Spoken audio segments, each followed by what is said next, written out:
Eksiğimizi devamlaştırımız hürmetli vatandaş. Bugün Çiğsa'ga 2019 yıl 5. ayının 24. günü Heptiki Cuma. Endiki mavzumunda Amerika Qo'shma Shtatlari Jungo'nun ko'plagan shirkatlarini jazolash, ya'ni embargo yurgizish to'g'risida taklif soldi. Mavzuda xabar 5. ayning 23. kuni Twitter betida e'lon qilindi. Xabar unda boshlandi. 5. ayning 22. kuni ta'minlashni to'xtatish bilan Huawei shirkatiga taklif selib uzun o'tmay Amerika Qo'shma Shtatlari, ya'ni Jungo'ning 13 yurishlik shirkati va shaxsiylarga embargo yurgizdi. Bu shirkatlar Iran, Chavshan va Suriyalarga kengaytirib etmaslik qonuniga xiloflik qilganligi sabab bo'ldi. Suriya shirkatlari bilan munosabatlashganda kengaytirib etmaslik qonun loyihasi xiloflik qilganligi buning sabab bo'ldi. Jungo shirkatlari bu 3 davlatga moddiy buyon texnik chiqardi va mulozimat bilan shug'ullandi. Bundan burun Amerika Bloomberg agentligida xabardor kishilar bunday ko'rsatgan. Amerika dal hozir Haykong Vishi, Zhejiang Dahua qatorli Jungo'ning 5 ton shirkatini embargo 100 shirkatiga embargo yurgizishni o'ylashyapti. Bu shirkatlarni qor tizimdagi kirgizdi deb ko'rsatgan. Bu shirkatlarning josuslik faoliyatlari bilan shug'ullanganligi kishilik huquqi xiloflik qilganligi sabab qilib ko'rsatilgan.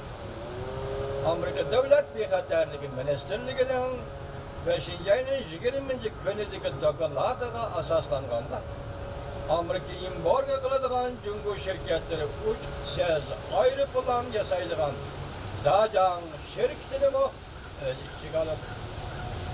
Amerika Jungo shirkatlariga bir to'lqin pasaymay turib, yana bir to'lqinning yetib kelishi shaklida embargo yurgizib o'tadi. Amerika Jungo shirkatlariga embargo yurgizib o'tadi. Amerikaning Jungo qaratgan savdo urushi texnik zo'r ko'lamli fan texnika sohasiga kengaydi. Huawei shirkati Amerikaning besimi oldida jamoat fikrining biron eg'iziga kelib qoldi. Amerika Qo'shma Shtatlari savdo ministrligi Huawei shirkatiga 90 kunlik vaqtli tijorat kinishkisi berishda yangi qaror qildi.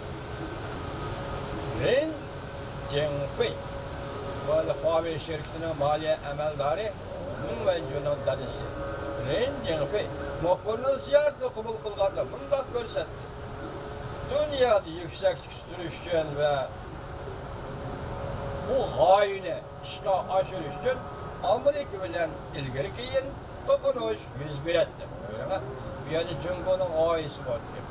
Yuksaklik turish kerak ekan. Demak, yuksaklik turish va g'oyani ishga oshirish uchun Amerika Qo'shma Shtatlari bilan to'qinish yuz berish ilgari keyin bo'ladigan ish edi, deydi Renjangfei efendi. Amerika Prezident Trumpning ma'muriy buyrug'i bo'yicha amaliy tizimlik ve adliye tekshirish vositalari orqali Huawei shirkatining jon tomirini nishonga oldi. To'qinish ilgariki yer yuz beradi.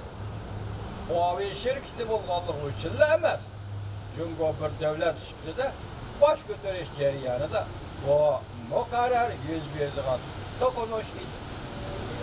Jungo bosh ko'tardi. Shuning uchun cho'qim Amerika bilan to'qinish kerakmi?